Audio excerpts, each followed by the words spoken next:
PSG, Kylian Mbappé veut faire très mal au Real Madrid. Kylian Mbappé sous les couleurs du PSG. Alors que le PSG pourrait défier le Real Madrid en Ligue des Champions, Kylian Mbappé a bien l'intention de briller contre son futur club. Et si on assistait à une finale Real Madrid-PSG en Ligue des Champions? C'est tout à fait possible, alors que les Merengues devront tout de même venir à bout du Bayern Munich, pendant que les Parisiens devront en faire de même face au Borussia Dortmund. Mais les deux sont favoris de leur double confrontation, et des retrouvailles en finale sont donc fort probables. Ce qui impliquerait, vous l'aurez deviné, un choc entre l'actuel club de Kylian Mbappé et celui qui le rejoindra dans quelques semaines. Le Bondinois, qui avait pourtant d'abord promis de prolonger comme révélé en exclusivité dans nos colonnes ce samedi, pourrait donc bien défier ses futurs partenaires et son futur public quelques semaines avant d'être présenté en grande pompe comme nouveau Galactique au Bernabéu. Autant dire que son attitude et le moindre geste seraient épiés et surveillés de très près, le ballon d'or dans le viseur. Comme l'indique Defensa Central, le joueur en est très conscient. Il sait que ça pourrait être un match assez spécial et compliqué à aborder, alors que tout le monde attend de savoir comment il célébrerait un éventuel but par exemple.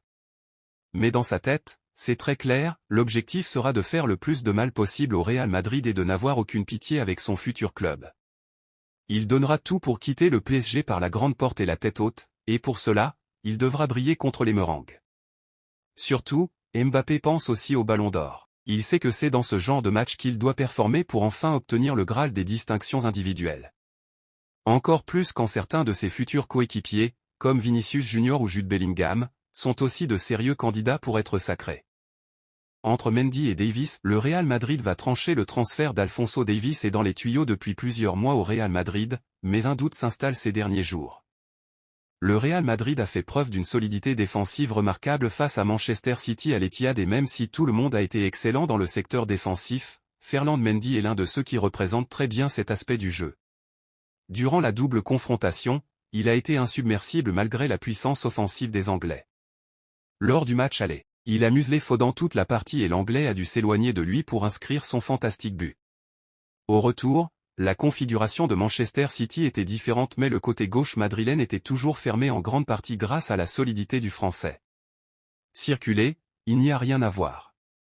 Il est souvent reproché à Ferland Mendy de ne pas attaquer, de pas être une option dans les moments où le Real Madrid domine ses matchs mais cet aspect ne dérange aucunement son entraîneur, Carlo Ancelotti, qui lui pense toujours premièrement à l'équilibre de son équipe. L'Italien adoube d'ailleurs son latéral gauche depuis plusieurs semaines, comme s'il avait envie de faire passer un message à sa direction. Pour nous, c'est le meilleur latéral du monde défensivement. Pas uniquement pour moi, mais aussi pour ses coéquipiers parce qu'à l'entraînement c'est pareil. C'est difficile de le passer, a-t-il répété hier durant sa conférence de presse et il semblerait que ce soit tout le club qui commence à remettre en question le mercato à venir. En effet, comme le raconte Marca ce dimanche, les dirigeants estiment qu'avoir Alphonso Davies et Ferland Mendy au sein d'un même effectif n'est pas la meilleure décision à prendre et il y a désormais des doutes au regard des performances de l'un et de l'autre cette saison. Le Canadien est perçu comme une excellente opportunité du marché mais il est vrai aussi qu'il ne fait pas une bonne saison avec le Bayern Munich. De l'autre côté, Ferland Mendy, 28 ans, vient de démontrer une fois de plus que sa faculté à bien défendre dans les très grands matchs compense le fait qu'il n'est pas un bon contre-attaquant et lui souhaite rester à Madrid où il se sent bien, que ce soit dans sa vie quotidienne ou au club. D'après la même source, le prix fixé par le Bayern pour Davies jouera aussi dans la décision du Real Madrid qui pourrait même attendre une année de plus et attendre qu'il soit joueur libre. Fran Garcia et Miguel. Dans ce débat des latéraux pour la saison, Fran Garcia est la troisième option, lui qui n'a pas tellement convaincu pour sa première année en blanc, mais qui a encore 4 années de contrat et qui semble prêt à attendre ses opportunités tranquillement. Quant à Miguel Gutiérrez, il fait aussi toujours partie de l'équation même si la tendance n'est pas à un retour à Madrid. L'actuel latéral de Girona risque alors d'être vendu cet été et le club madrilène récupérerait 50% de la somme. Sa clause libératoire a été fixée à 35 millions d'euros et on sait que le Bayern Munich fait partie des clubs qui suivent le joueur formé à la Cantra. Tout pourrait donc bien s'articuler. Lunin est prêt pour le Clasico, on va tout donner. Andriy Lunin, héros du Real Madrid à l'Etihad Stadium, s'est exprimé à quelques heures du Clasico de dimanche au Bernabéu. Le gardien madrilène est conscient que si son équipe bat le Barça, elle aura pratiquement le titre de champion d'Espagne en poche. C'est clair que le Clasico est un match très important. Il est clair pour nous tous qu'en gagnant ce dimanche, nous pourrions presque décrocher le titre de champion.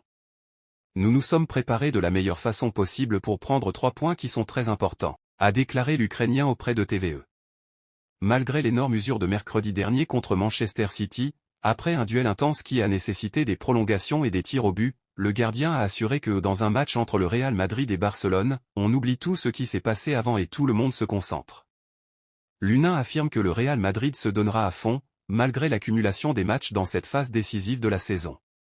C'est vrai que la dernière ligne droite de la saison est très exigeante. L'équipe a joué 120 minutes à Manchester. C'était bien de souffrir et de surmonter les difficultés. Maintenant, nous recevons le Barça à la maison, avec notre public et nous n'avons rien d'autre à faire que tout donner pour gagner, a-t-il souligné. L'Unain, qui a joué un rôle décisif dans la qualification de son équipe pour les demi-finales de la Ligue des Champions, ne s'est pas enflammé pour l'élimination de City, car il exprime rarement ses émotions. Je suis quelqu'un de discret et de plutôt timide, mais j'ai ressenti une joie immense en moi. J'ai déjà dit après le match que j'étais la personne la plus heureuse du monde, a-t-il rappelé. En ce qui concerne sa continuité au sein du club, où il lui reste une année de contrat, l'Unain a laissé entendre qu'il comptait renouveler son contrat. Le Real Madrid est un rêve depuis que je suis enfant. Le FC Barcelone tient enfin son prochain entraîneur. Les joueurs du Barça célèbrent un but au Parc des Princes avec Mbappé en premier plan. En quête d'un remplaçant pour Xavi Hernandez, le club catalan aurait enfin pris sa décision finale. C'est le dossier qui passionne la Catalogne en ce moment. S'il avait un peu été mis en stand-by pendant cette double confrontation avec le PSG, dont l'issue aura été favorable aux Parisiens, le feuilleton du prochain coach blaugrana est de retour. Ces derniers jours, la presse catalane avait d'ailleurs été assez affirmative sur un point, il n'y avait que 2 candidats encore en course. Qui était-il? Eh bien Xavi Hernandez, curieusement favori à sa propre succession.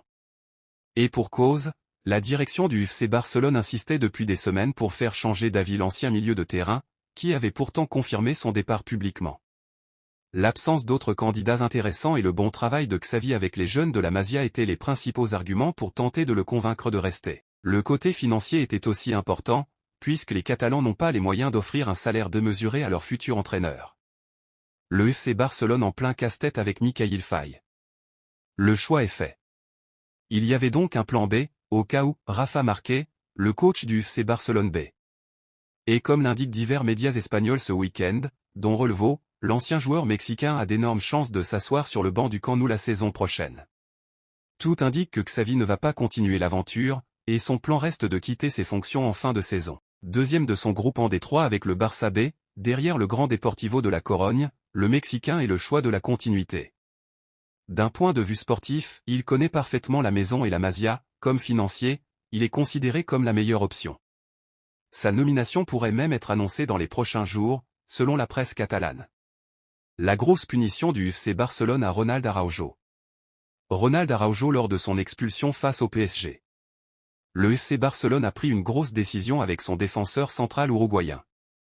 Il fut, malgré lui, l'un des principaux artisans de la qualification du PSG face au FC Barcelone en quart de finale de la Ligue des Champions.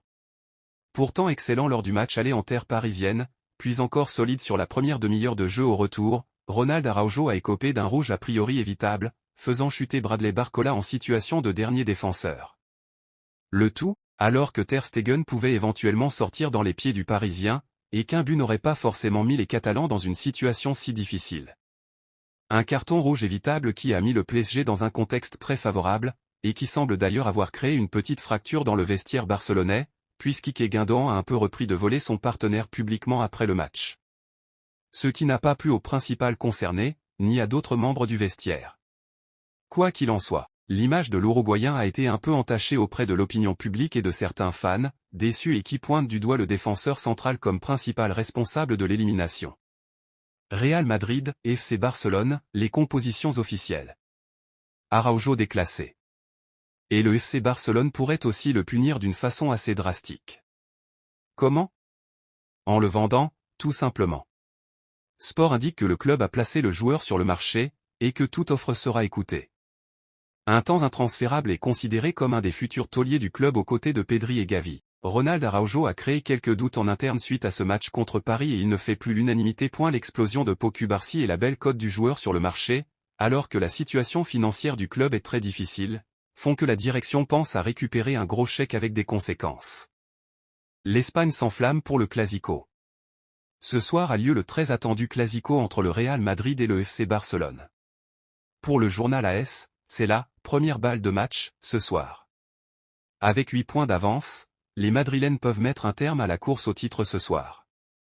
Marca ne s'y trompe pas et parle d'un Clasico pour la Liga dans ses pages intérieures. Même son de cloche dans la presse catalane. Ce Clasico est crucial, prévient le Mundo Deportivo.